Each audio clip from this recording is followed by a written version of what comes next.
Religion is about learning God's true nature. Scriptures help us explore God's nature through his interactions with mankind.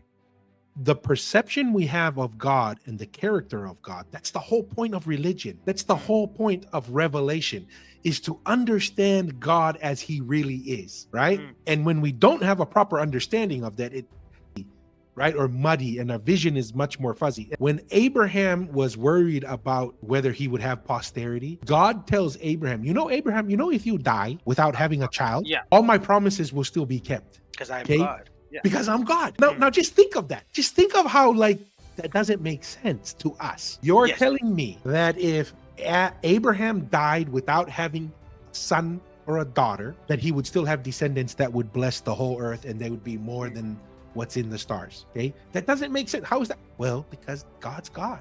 He has a way. Whenever we try to put God in a box and limit him, that seems to be one of the first flags to be very careful, right? You said, I'm not saying you shouldn't have, because our brains right now are wired to put limits on things, right? That's just the way it is. There's a limit here. You can't. I'm not saying there's a reason why we have that, because you just don't want to go crazy, right? When the Jews were like, well, we're descendants of Abraham and we're so important. What does Jesus say? God can raise descendants to Abraham from these rocks, right? So Jesus was basically saying, you think just because you were born that's what makes that the unique quality, that limits God, that God is now stuck with you? That's not why God is stuck with you.